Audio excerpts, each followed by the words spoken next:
And he should be in the G League because he's not ready to play in the NBA first and foremost. But secondly, there's going to be some guys coming for his head. That fiery jab at Bronny James was only the spark. Barkley has now dropped a new video aimed straight at LeBron himself, and fans say it exposes a scheme so damaging it could erase everything LeBron built. Let me break it down. Charles Barkley exposed LeBron's ultimate hypocrisy. A clip making the rounds right now threatens to expose LeBron James in the ugliest way possible. Not about his championships, but about how he allegedly manipulated the entire system for his son's benefit. For years, critics whispered that LeBron's influence over NBA operations went beyond basketball. Now, Barkley has forced that conversation into the open. But I will say this, Bronny's a prospect. Number one, I'm glad he's healthy. I think he should be in the G League. He's not ready to play in the NBA right now. And it's expected he will spend. And he should be in the G League because he's not ready to play in the NBA first and foremost. This wasn't just basketball analysis. It was a direct challenge to LeBron's entire narrative about competition and earning opportunities. While everyone else celebrated the historic moment, Barkley had the courage to ask the uncomfortable questions. Was this really about basketball excellence, or was it about LeBron's personal desires? The genius of Barkley's approach was recognizing that this wasn't about basketball merit. It was about LeBron's willingness to use his influence to get what he wanted, regardless of the broader implications. But Barkley's criticism went deeper than readiness. He was exposing a fundamental contradiction in LeBron's entire brand. The man who built his reputation on hard work and earning respect was now orchestrating his son's path in a way that completely bypassed the traditional development process that every other player had to endure. The truth was even more damaging than Barkley initially let on. Stephen A. Smith's explosive response to LeBron revealed the full scope of what had happened behind the scenes, providing a surgical breakdown of LeBron's systematic manipulation. Wasn't it you who said that Bronny James was better than some players in the NBA right now before he was even drafted? Wasn't it you who said, if you want me, draft my son because you wanted to play with your son for 1 year? Wasn't it you who literally circumvented meritocracy within the National Basketball Association and got the entire media world in the NBA and of course the Lakers organization to buy in on that? LeBron James did all of that. That is the person I was talking about as a father. This wasn't speculation anymore. This was a detailed itemization of LeBron's orchestrated campaign. Smith had identified the exact sequence. LeBron making public declarations about Bronny's NBA readiness, issuing ultimatums to the Lakers organization, and leveraging his position to force the league to accommodate his personal desires, regardless of merit. Barkley repeatedly expressed that Bronny James, son of LeBron James, is not yet ready for consistent NBA play and would benefit most from full-time development in the G League. The Lakers had orchestrated one of the most blatant examples of nepotism in modern sports history, and Barkley was the only major media figure willing to call it what it was. The evidence supporting this went beyond just draft night. Rich Paul, LeBron's agent, had orchestrated a coordinated campaign to limit Bronny's pre-draft exposure to only Lakers-friendly teams. Reports revealed that other organizations were essentially warned away, creating an artificial market designed to engineer a predetermined outcome. What made Barkley's critique so effective was how he framed the criticism. He wasn't attacking Bronny personally. He was exposing how LeBron had put his son in an impossible position. This approach made his criticism impossible to dismiss as jealousy or bias. Bronny was one of the best 5 high school guards that year. That means you're a prospect, which means you're going to be a second-round pick or a first-round pick if you just go 1 year. The same player, he was on the same team with a guy named Isaiah Collier at USC. Didn't have a great year, was still drafted in the first round. But Barkley's genius was recognizing how LeBron had weaponized the family narrative to shield himself from criticism. Any questioning of the process was framed as attacks on fatherhood rather than legitimate concerns about competitive integrity. This critique struck at the heart of everything LeBron represented. For years, LeBron had positioned himself as someone who understood struggle, who had earned everything through hard work and dedication. Yet here he was, orchestrating his son's path to the NBA in a way that completely bypassed the traditional development process that every other player had to endure. Stephen A.'s breakdown made this manipulation impossible to ignore, revealing LeBron's calculated approach to controlling the narrative. LeBron James went on national television yesterday and lied. He said that I have no problem with you talking about the game. What did I say about Bronny James other than at the time he wasn't ready? That was it. I said nothing else. So if that's the issue, and I pointed to LeBron James and the fact that you've circumvented a meritocracy just to get your wish at the expense of the credibility of the league in a lot of people's eyes, that's talking about you. That's not talking about your son. The most damaging aspect of Barkley's critique was how it exposed LeBron's manipulation of public perception. LeBron had framed any criticism of the situation as attacks on his family, using fatherhood as a shield against legitimate basketball analysis. But Barkley saw through this strategy and called it out directly. The Lakers' hiring of J.J. Redick as head coach provided the final piece of evidence in this orchestrated scheme. The timing wasn't coincidental. Redick's Mind the Game podcast with LeBron launched precisely when coach Darvin Ham was facing scrutiny, creating the perfect cover for what was essentially a job interview disguised as content creation. Barkley has praised the historic father-son moment, but stressed it's a bad look for LeBron and the Lakers to give Bronny special treatment. This balanced approach made his criticism impossible to dismiss as jealousy or bias. The situation became even more revealing when LeBron began feuding with other media personalities who questioned the Bronny situation. The vindication of Barkley's position came when Bronny's actual performance validated every concern he had raised. I think he should be in the G League. He's not ready to play in the NBA first and foremost. But secondly, there's going to be some guys coming for his head. Barkley's prediction proved prophetic on multiple levels. Not only did players target Bronny on the court, but his criticism exposed something more damaging: the impossible position LeBron had created for his son. By orchestrating Bronny's path, rather than letting him earn it naturally, LeBron had permanently tainted every achievement. The statistical validation came later. When Bronny received consistent G League minutes away from the circus, he averaged 21.9 points, 5.2 rebounds, and 5.4 assists, shooting 51% from the field. These numbers proved talent wasn't the issue. The artificial timeline was. Evidence from Bronny's G League performance later supported Barkley's views, showing improvement in stats like scoring and efficiency when given more playing time. The statistical evidence was overwhelming. Bronny's G League averages proved that he needed consistent playing time to develop, exactly what Barkley had been arguing all along. But Barkley understood this wasn't isolated behavior. This was LeBron's established pattern, manipulating situations behind the scenes while maintaining public narratives about competition and merit. From coaching changes to roster construction,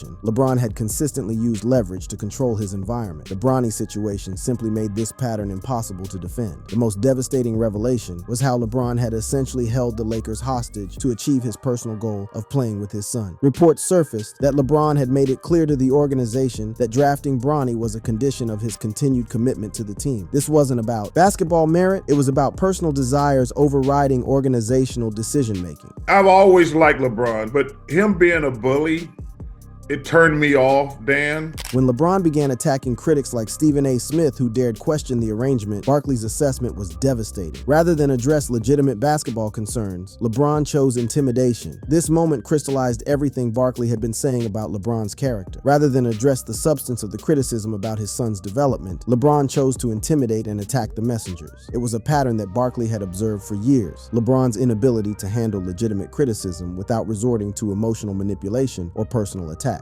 This response validated everything Barkley had been saying. LeBron couldn't handle authentic criticism that he couldn't control or dismiss. The psychological impact of this situation on Bronny himself became another focal point of Barkley's criticism. By orchestrating his son's path to the NBA, LeBron had potentially damaged Bronny's confidence and credibility in ways that might never be fully repaired. The psychological dimension was most revealing. LeBron had essentially held the Lakers hostage to achieve his personal dream, forcing an organization to subordinate competitive integrity to one player's family desires. The evidence suggests LeBron orchestrated a situation that ensures his son's career will always be viewed through the lens of nepotism and favoritism. Barkley saw this as the ultimate betrayal of everything LeBron claimed to represent. The broader implications of the Bronny situation extended far beyond one family's dynamics. Barkley recognized that LeBron's actions had potentially set a dangerous precedent for how superstar parents might attempt to manipulate their children's professional opportunities. The comparison to other NBA father-son combinations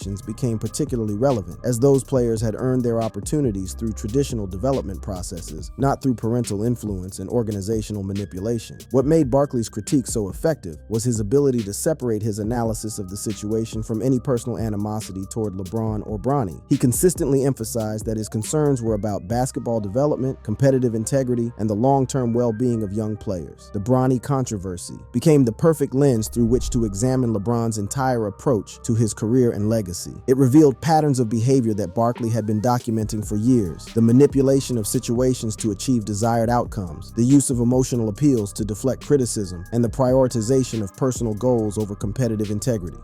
The real history of Barkley versus LeBron. The Bronny situation was just the latest chapter in a decade-long war between Charles Barkley and LeBron James that began long before most fans realized these two basketball legends were engaged in a psychological chess match that would define both of their legacies. What appeared to be simple sports commentary was actually a methodical deconstruction of LeBron's carefully crafted public image. The foundation of their conflict was established in 2010 when LeBron made his infamous decision to join the Miami Heat. While most critics focused on the spectacle, Barkley identified something far more troubling, a pattern of behavior that would define LeBron's entire career. Barkley described the decision as a circus and torture, expressing disappointment in James's handling of free agency. But his criticism went beyond the event itself to identify what he saw as a fundamental character flaw in LeBron's approach to competition. The genius of Barkley's early criticism was how it predicted LeBron's future behavior with stunning accuracy. He identified LeBron's tendency to seek favorable situations while avoiding genuine competitive challenges, a pattern that would repeat throughout his career. But the relationship between Barkley and LeBron truly exploded in 2017 during what became known as the whiny controversy. This wasn't just a disagreement about basketball strategy. It was a moment when Barkley exposed LeBron's sense of entitlement in the most public way possible. The Cleveland Cavaliers, they have given him everything he wanted. They have the highest payroll in NBA history. He wanted J.R. Smith last summer. They paid him. He wanted Shumpert last summer. They bought in Kyle Korver. He's the best player in the world. Does he want all the good players? He don't want to compete? The tension peaked with a public war of words, where James highlighted Barkley's past controversies, while Barkley stood by his analyst role without escalating personally. LeBron's response revealed everything about his character that Barkley had been trying to expose. Instead of addressing the substance of Barkley's criticism, LeBron chose to attack personally, bringing up Barkley's past mistakes and legal troubles. This response played directly into Barkley's narrative about LeBron's inability to handle legitimate criticism maturely. Ever since I picked up a basketball at age 9, I've competed every single time. So you can never question that about me. But that's Charles. I mean, he's the guy who had to sit on that panel and says things like that. But at the end of the day, that means absolutely nothing. I wasn't even watching last night. You saw my Instagram post. The dismissive nature of LeBron's response, claiming he wasn't even watching while simultaneously responding to the criticism, revealed the psychological impact of Barkley's words. LeBron's defensive reaction proved that Barkley had struck a nerve. What made Barkley's criticism particularly effective was its consistency over time. Unlike other commentators who might soften their stance when facing pushback, Barkley maintained his positions and continued to build his case against LeBron's character and approach to competition. The evidence leans towards some softening over time, with Barkley occasionally praising James, though recent comments indicate lingering friction without full reconciliation. But this nuanced approach made his criticism more credible, not less. The most devastating aspect of Barkley's long-term strategy was his willingness to challenge LeBron's GOAT narrative directly. While most commentators were afraid to definitively rank players, Barkley consistently placed LeBron outside the top 5 all time. See, now, Ernie, What? that's an amazing stat to talk about. Everybody, I don't get into debate about greatness. So LeBron has played how many more seasons than Michael Jordan and he's still behind him? That's crazy. That's crazy. And I love LeBron, but for him to be that far behind MJ and I'm played probably 8 more seasons? Come on, man. Y'all need to stop this. This statistical comparison became one of Barkley's most powerful weapons. The fact that LeBron had played 8 more seasons than Michael Jordan while still trailing him in 30-point games demolished LeBron's longevity arguments and provided concrete evidence for Barkley's position. In 2025, Barkley blamed James and Kevin Durant for the super team mania that prompted NBA apron rules to curb spending, showing how his criticism had evolved to address LeBron's broader impact on the league. The pattern that emerged over years of conflict was clear. Barkley would make fact-based criticism of LeBron's behavior or decisions. LeBron would respond emotionally or personally, and then time would vindicate Barkley's analysis. This cycle repeated so consistently that it became almost predictable. But this notion that he's got to have all the best players on his team. He's got Kyrie Irving and Kevin Love. He want everybody. He don't want to compete. He want to be the favorite all the time. It just pisses me off that a guy that great don't want to compete. The most revealing aspect of their conflict was how it exposed LeBron's relationship with criticism itself. Barkley had identified early in their feud that LeBron couldn't handle authentic critique without personalizing it or attempting to discredit the messenger. Controversy surrounds whether Barkley's critiques stem from genuine analysis or personal bias, with opinions divided among NBA commentators. But the consistency of Barkley's positions and their frequent vindication by subsequent events suggested genuine basketball analysis rather than personal animosity. accountability. The evolution of their conflict also revealed something important about modern sports media. Barkley represented an older model of authentic, sometimes uncomfortable analysis, while LeBron represented a newer approach focused on narrative control and image management. The feud intensified in 2017 after Barkley labeled James's roster complaints as whiny, leading to James calling Barkley a hater and referencing his past incidents. This exchange became a template for how their conflicts would play out, Barkley making substantive criticism, LeBron responding with personal attack. What made Barkley's approach particularly effective was his willingness to acknowledge LeBron's talents while still criticizing his character and decisions. This balanced approach made it impossible to dismiss his critique as jealousy or bias. The long-term impact of their conflict extended far beyond their personal relationship. It changed how basketball discourse was conducted, with many analysts feeling emboldened by Barkley's example to challenge narratives that had previously been considered untouchable. In 2025, Barkley accused James of making excuses or looking for someone to blame regarding Lakers' struggles, showing how their conflict had become a lens through which to view LeBron's entire approach to adversity. The psychological warfare between them revealed fundamental differences in how they approach competition, criticism, and public accountability. Barkley represented traditional values of earning respect through performance and accepting criticism as part of the process, while LeBron embodied a more modern approach focused on narrative control and emotional manipulation. Their decade-long conflict became a case study in how sustained, principled criticism could challenge even the most carefully constructed public images. Barkley's willingness to maintain his positions despite significant pressure and pushback provided a template for authentic sports analysis in an era of access journalism and manufactured narratives. Two legendary careers and LeBron's looming exit. As both Charles Barkley and LeBron James entered the final phases of their respective careers, Barkley as a broadcaster, LeBron as a player, their conflict took on new dimensions that revealed fundamental truths about legacy, authenticity, and what it means to be great in professional sports. The conversation shifted from active feuding to a broader examination of two very different approaches to basketball excellence and public accountability. Charles Barkley's broadcasting career had become the perfect platform for evaluating LeBron's playing career with the clarity that only comes with hindsight. While LeBron continued to chase championships and statistical milestones, Barkley had the luxury of perspective, allowing him to see patterns and implications that might not be apparent to those still in the competitive arena. The most significant development in their dynamic was how Barkley began to frame LeBron's potential retirement. Rather than continuing their personal conflict, Barkley started offering what appeared to be genuine advice about the dangers of playing too long. How many more years you think LeBron's gonna play? I hope he retires soon, because I hated the way I retired, because I sucked. Your ego says you can still do it. Because I remember telling myself my last 2 years, okay, I'm gonna get myself in great shape this summer. I'm gonna have a good year, then I'm gonna retire. Then I figured out, like, playing against air, everybody's good against air. Everybody is great against air. But when you see when that 25-year-old is looking at you like, licking his lips, you're like, oh. And like, there's nothing you can do. This advice revealed a more complex side of Barkley's relationship with LeBron. Despite years of criticism, there was genuine concern for LeBron's legacy and well-being. Barkley's own experience with an extended, unsuccessful farewell had clearly influenced his perspective on when athletes should step away. LeBron James views retirement as nearing but not immediate, emphasizing he's preparing for the end while still committed to playing at a high level. This created an interesting dynamic where Barkley was essentially warning LeBron against making the same mistakes he had made. The irony wasn't lost on Basketball Observer. The man who had been LeBron's harshest critic was now trying to protect his legacy by encouraging him to retire at the right time. This shift suggested that Barkley's criticism had always been rooted in basketball wisdom rather than personal animosity. You know, I'm not hinting at anything. I mean, obviously, I know I'm on the other side of that hump. The hump, for sure. Come on now, like I'm not about to play another 23 years. That's for damn sure. And I'm not about to play another 10. So I'm definitely gearing up to where the end is. I'm not there yet, but I'm super blessed to be able to, you know, sit here. Like I said, you said year 23, another signature shoe. I done picked up golf. Listen, guys, every time I pick up something new does not mean retirement. It's like, oh, I've seen him with chopsticks. Oh, he's retiring.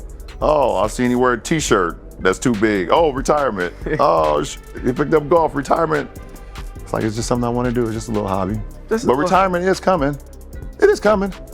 It's just not here just yet. LeBron's acknowledgement of his career's approaching end created a new context for evaluating both players' legacies. While Barkley had already transitioned successfully into broadcasting, building a second career that many considered even more impactful than his playing days, LeBron was still grappling with the transition from active competition to whatever came next. The comparison between their career arcs became particularly relevant when examining how each had handled the later stages of their respective journeys. Barkley's willingness to embrace his role as an analyst and critic had given him a second act that enhanced rather than diminished his basketball legacy. LeBron's approach seemed more focused on controlling his narrative and managing his image, raising questions about how successfully he would transition away from playing. It seems likely that he will complete the 2025-26 season with the Lakers, his 23rd in the NBA, amid speculation about a potential farewell tour if it's his last. This decision highlighted one of the key differences between Barkley and LeBron, their approaches to legacy management. While Barkley had retired when his performance declined significantly, accepting the end of his playing career with characteristic bluntness, LeBron appeared to be attempting to extend his career while maintaining elite performance levels. This difference in approach reflected their fundamental philosophical differences about competition and authenticity. The contrast in their post-prime approaches became a new area of analysis for basketball observers. Barkley's second career had been built on authenticity, candid analysis, and willingness to challenge popular narratives. LeBron's approach to his career's end seemed more focused on maintaining control over how his story was told. The business aspects of their respective careers also provided interesting points of comparison. Barkley's broadcasting career with TNT had given him financial security and cultural relevance that extended well beyond his playing days, while LeBron's various business ventures had created a multimedia empire that transcended basketball. But their different approaches to building these post-playing careers reflected their fundamental differences in personality and philosophy. Barkley's success had been built on authenticity and willingness to speak uncomfortable truths, while LeBron's empire seemed more focused on brand management and narrative control. Evidence leans toward a low probability of him leaving the Lakers mid-season, though debates exist around team performance and his free agency in 2026. This stability contrasted with the uncertainty that had defined much of LeBron's career, suggesting a possible evolution in his approach to team loyalty and commitment. The Lakers situation also provided a perfect lens through which to examine both players' legacies. Barkley had spent his career with multiple teams, never quite achieving the championship success he desired, but building relationships and earning respect through his authentic approach to competition. LeBron had achieved more championship success, but often through calculated moves that prioritized results over relationships. The Bronny situation had become symbolic of these different approaches. While Barkley advocated for traditional development and earning opportunities through merit, LeBron had used his influence to create opportunities that might not have existed otherwise. This fundamental difference in philosophy continued to drive their conflict even as both careers evolved. And so for LeBron James, and looking at this opportunity and will it happen and can it happen, enjoy every second. LeBron, soak it in and enjoy every second because it doesn't get any better than that. LeBron exercised his $52.6 million player option for the 2025-26 season, securing his return to the Lakers and marking his 23rd NBA season. This decision highlighted the financial and competitive factors that continue to influence LeBron's career choices. Ron, quote, various business ventures had created a multimedia empire that transcended basketball. But their different approaches to building these post-playing careers reflected their fundamental differences in personality and philosophy. Barkley's success had been built on authenticity and willingness to speak uncomfortable truths, while LeBron's empire seemed more focused on brand management and narrative control. Evidence leans toward a low probability of him leaving the Lakers mid-season, though debates exist around team performance and his free agency in 2026. This stability contrasted with the uncertainty that had defined much of LeBron's career, suggesting a possible evolution in his approach to team loyalty and commitment. The Lakers situation also provided a perfect lens through which to examine both players' legacies. Barkley had spent his career with multiple teams, never quite achieving the championship success he desired, but building relationships and earning respect through his authentic approach to competition. LeBron had achieved more championship success, but often through calculated moves that prioritized results over relationships. The Bronny situation had become symbolic of these different approaches. While Barkley advocated for traditional development and earning opportunities through merit, LeBron had used his influence to create opportunities that might not have existed otherwise. This fundamental difference in philosophy continued to drive their conflict even as both careers evolved. LeBron exercised his $52.6 million player dollars option for the 2025 to 26 season, securing his return to the Lakers and marking his 23rd NBA season. This decision highlighted the financial and competitive factors that continued to influence LeBron's career choices. The impact of social media and modern sports coverage had created different challenges for both players in managing their later career narratives. Barkley's pre-social media playing career had allowed him to transition into broadcasting with fewer recorded controversies to manage, while LeBron's entire career had been documented in unprecedented detail. This difference in media coverage had practical implications for how their legacies would be remembered. Barkley's playing career controversies had largely faded from public memory, replaced by his broadcasting persona, while LeBron's career had been so thoroughly documented that every decision and statement remained available for constant analysis. The generational differences between them also provided insight into how basketball culture had evolved. Barkley represented an older generation that valued direct confrontation and authentic expression, while LeBron embodied a more modern approach that emphasized strategic communication and brand management. As LeBron's career approached its conclusion, the lessons from Barkley's journey became increasingly relevant. The transition from active competition to whatever came next would test everything that LeBron had built, both in terms of his basketball legacy and his broader cultural impact. Thank you for watching. If you enjoyed watching this video, click on one of the boxes playing on your screen to watch more similar content.